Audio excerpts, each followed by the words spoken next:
Sir నమస్కారం sir. నమస్తే. సాధారణంగా జీవితం అంతా బాగానే ఉంటుంది, కానీ అనుకోకుండా ఏదైనా ప్రమాదం జరగడం, యాక్సిడెంట్ జరగడం ఇలా జరుగుతుంటుంది. అంటే దానికి ఏమన్నా రూల్ ఉంటుందా, లేదంటే ఎలా ఒక మనిషి జీవితంలో ఎలా యాక్సిడెంట్స్ అనేవి ఒక అద్భుతమైన ప్రశ్న అండి. నిన్న నేను ఒక టీవీ ఇంటర్వ్యూ చేస్తూ ఒక అతను నాకు ఫోన్ చేశారు. 58వ సంవత్సరంలో పుట్టారు. టీవీ ఇంటర్వ్యూలో 58వ సంవత్సరంలో పుట్టానండి, నా పేరు ఫలానా అని అనగానే, సార్ మీ చేతికి కాలుకండి యాక్సిడెంట్ అయింది అన్న. ఎమ్మటి చేతికండి అనగానే అక్కడ యాంకర్ అన్ను ఆ పక్కన వాళ్ళందరూ ఇలా చప్పట్లు కొట్టారండి. అంటే ఎవరో తెలియని ఒక వ్యక్తి నాకు జస్ట్ అలా అక్కడ ఆయన ఎక్కడో ఉన్నాడు, నేను ఎక్కడో ఉన్నాను, నాకు ఫోన్ కాల్ ద్వారా అలా ఫోన్ చేయగానే ఇలా ఎక్కడ యాక్సిడెంట్ అయిందో చెప్పాను. అంటే ఎలా చెప్పగలను? మీరు చూస్తున్నారు నన్ను, మీరు ఎలా ఉన్నారు, నేను ఎలా ఉన్నాను, నేను ఎలా ఉన్నాను, మీరు ఎలా ఉన్నారు. నేనైతే దేవుణ్ణి కాదు, నాకు ఇంకా వేరే అతీతమైన శక్తులు అయితే ఏమీ లేవు అని మీకు తెలుసు క్లియర్గా. మరి అయినా ఎలా చెప్పానంటే దీనిలో కొన్ని నంబర్స్ ఉన్నాయండి. ఆ నంబర్స్ ఇప్పుడు సపోజ్ మనం గుంటూరు నుంచి విజయవాడ వెళ్ళాలి, వెళ్ళటానికి 40 కిలోమీటర్లు, ఆడటానికి 40 కిలోమీటర్లు, 80 కిలోమీటర్లు అంటే ఒక 2 లీటర్ల పెట్రోల్ అయితే ఫ్రీగా వెళ్ళి రాగలం అని ఒక నంబర్ ఒట్టి తెలిసిద్ది వాళ్ళకి. అట్టని వాళ్ళు దేవుళ్ళు ఏం కాదు కదా. అట్లా అని చెప్పి 1 లీటర్ వెళ్ళి వస్తామని చెప్పి ఒకే లీటర్ కొట్టించుకుంటే మధ్యలో స్టాప్ అయిపోతాం. అలా 2 లీటర్లు అయితే వెళ్ళి ఫ్రీగా వెళ్ళి రావచ్చు. ఇలా కొన్ని నంబర్స్ ఉంటాయి, ఇవి వెరీ పవర్ఫుల్. నేను అనేది ఏంటంటే అందరం కష్టపడి ఏదో ఒక విధంగా మంచి జీవితాన్నే గడుపుతున్నాం. సడన్గా యాక్సిడెంట్ అయితే లైఫ్ అంతా డిస్టర్బ్ అయిపోతుంది. దానికన్నా ముందే అంటే యాక్సిడెంట్ అవ్వక ముందే అసలు నా నంబర్లు ఏమన్నా పాజిటివ్ ఉన్నాయా, నెగిటివ్ ఉన్నాయా? ఒకవేళ కానీ నెగిటివ్ ఉంటే దానికి తగ్గ పరిహారం చేసుకొని లైఫ్ని ఆనందమయం చేసుకుంటే బాగుంటుంది కదా అని ఎంతో కొంత ఫీజు ఇస్తే ఆ ఫీజు ఏమైద్దో తెలుసా అండి, ఎదుటి వాళ్ళ కడుపు నింపుతున్నావు, అదేం వేస్ట్ చేయటంలా. నువ్వు ఎవరికైతే ఫీజు ఇస్తావో వాళ్ళు వాళ్ళ పిల్లలు కడుపు నింపుకుంటారు. అలా నింపుకొని వాళ్ళు నీకు కొన్ని గైడెన్స్ ఇస్తారు, సర్వీస్ ఇస్తారు. నీ సర్వీస్కి నువ్వు ఫీజు ఎలా తీసుకుంటున్నావో వాళ్ళ సర్వీస్కి నువ్వు ఫీజు కట్టేస్తే వాళ్ళు నీకు కొన్ని గైడెన్స్ ఇస్తారు. ఆ గైడెన్సెస్ నువ్వు ఫాలో అయితే ఆ గైడెన్స్ ఎలా ఉంటుందంటే కొన్ని ఫిక్స్డ్ నంబర్స్ ఉన్నాయి. ఇది యూనివర్సల్ ప్రొడక్షన్. ఏంటండి? Universal production. ఏ ప్రపంచంలో ఎక్కడ నీ ఫోన్లో కొడితే అది యాక్సిడెంట్ నంబరా మామూలు నంబర్ అని చెప్పేసిద్ది. This is universal production. ఇండియాది కాదు, అమెరికాది కాదు, రష్యాది కాదు. 18 అనే ఒక నంబర్ ఉంది. సపోజ్ 18వ తారీఖు పుడితే ఎక్కువగా లైఫ్లో డిస్టర్బ్ అవుతూ ఉంటారు. యాక్సిడెంట్స్ అవటం కానీ, ఫ్యామిలీ లైఫ్ డిస్టర్బ్ అవటం కానీ, ఎంత మంచి వాళ్ళైనా ఆ భార్యాభర్తల దగ్గరికి వచ్చేటప్పటికే డిస్టర్బెన్స్ వస్తుంటుంది. మిగిలిన వాళ్ళందరితో చాలా మంచిగా ఉంటారు.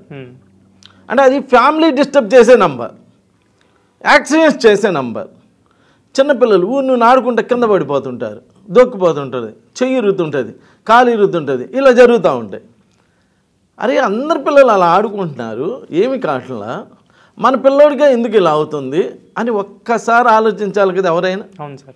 హాస్పిటల్ అంతంత ఖర్చు పెట్టేటప్పుడు నేను ఖర్చు పెట్టొద్దానిలా, అదేం తప్పేం కాదు. మరి దెబ్బ తగిలితే హాస్పిటల్కి వెళ్ళక జ్యోతిషి దగ్గరికి వస్తే కుదరదు కదా.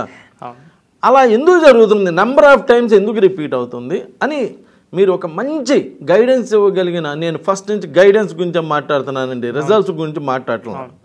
ఒక మంచి తండ్రి లాంటి ఒక వ్యక్తిని కలిస్తే, అమ్మ మీ బాబు 18వ తారీఖు పుట్టాడు, ఈ 18వ నెంబర్ జనరల్గా యాక్సిడెంట్స్ అయ్యే నెంబరు, లేదా డెస్టినీ డేటు మంత్ ఇయర్ కలిపితే 18వ నెంబరు, ఇది జనరల్గా డిస్టర్బ్ చేసే నెంబరు. లేదు పేరులో 18 ఉంది, ఇది డిస్టర్బ్ చేసే నెంబర్ అమ్మ.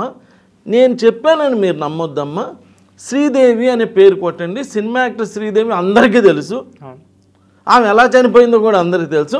శ్రీదేవి అని పేరు మీ ఫోన్లో కొట్టండి. నా ఫోన్లో అయితే నేను మోసం చేస్తా. నీ ఫోన్లో కొడితే శ్రీదేవిలో 18వ నెంబర్ వస్తుంది. వెంటనే అమెరికాలో కొట్టండి, వెంటనే రష్యాలో కొట్టండి, వెంటనే అలా ప్రపంచవ్యాప్తంగా శ్రీదేవి కొడితే 18వ నెంబర్ వస్తుంది. ఆ 18వ నెంబర్ శ్రీదేవి కానీ ఎలా డిస్టర్బ్ చేసిందో మీరే ఆలోచించుకోండి అని చెప్తా. ఇది నా ఫోన్లో కాదు సార్, నేను అంటాను మీ ఫోన్లో. వెంటనే సౌందర్య గారి పేరు కొట్టండి, అంత ఫైల్లోకి వెళ్ళిన ఆమె ఎలా డిస్టర్బ్ అయిందో చూడండి అని కొంతమంది సెలబ్రిటీస్ పేర్లు ఇచ్చి మీ చేతే టైప్ చేపిస్తా. అప్పుడు మీరు టైప్ చేసినప్పుడు అలా 10 మందికి అలా టైప్ చేసినప్పుడు, ఓహో ఈ నంబర్ ఏదో నెగిటివ్ నంబర్, సేమ్ రిపీట్ చేస్తుంది, మనిషిని అలా పైకి తెచ్చి పడేస్తుంది, సో ఈ నంబర్ని మార్చుకుంటే బాగుంటుందని మీకు అవగాహన కల్పించి అప్పుడు ఆ నంబర్ 18వ నెంబర్ని 19వ నెంబర్ చేసి అది కూడా మీ ఫోన్లోనే కొట్టిస్తా. అలా 19వ నెంబర్ కొట్టినప్పుడు ఇలా సినిమా యాక్టర్ కృష్ణ గారి పేరు కూడా 19 అమ్మ ఒకసారి కొట్టండి అమ్మ అని చెప్తా.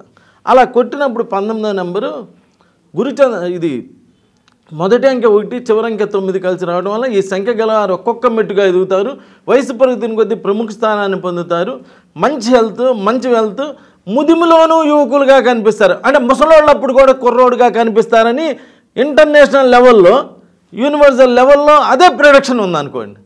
అప్పుడు సెలబ్రిటీస్ పేర్లు కొట్టిస్తాం. ఏది కృష్ణ గారు, మహాభారత యుద్ధంలో 5 అన్నదమ్ములు బలవంతులేనండి, కానీ అర్జునుడు మెయిన్ హీరో, అర్జున్ గారి పేరు, మన సినిమా యాక్టర్ అర్జున్ పేరు, ఇలాంటి పేర్లన్నీ కొట్టిస్తాం.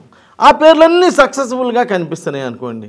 ఎస్, ఇక్కడ ఏదో తేడా ఉంది, ఈ నంబర్స్లో ఏదో నెగిటివ్ పాజిటివ్ ఉన్నదని చెప్పి ఆలోచించుకొని పాజిటివ్ వైపు జనం వస్తే అప్పుడు పాజిటివ్ నెంబర్స్ తోటి వాళ్ళకి మంచి లైఫ్ అనుభవించడానికి చేయడానికి అవకాశం ఉంటుంది. సపోజ్ వాళ్ళ రాతలో యాక్సిడెంట్ అవ్వాలని ఉన్నదండి, మరి మీరు తప్పించగలరా? తప్పించడానికి నేను దేవుణ్ణి కాదని ఫస్ట్ నేను చెప్తాను. వీళ్ళందరిలాగా నా పేరు ముందు మీరు ఇందాక ఇంట్రడక్షన్లో దైవజ్ఞ అనలేదండి. అంటే నేను ఒప్పుకోను సార్, దేవుడు వేరు మనుషులు వేరండి.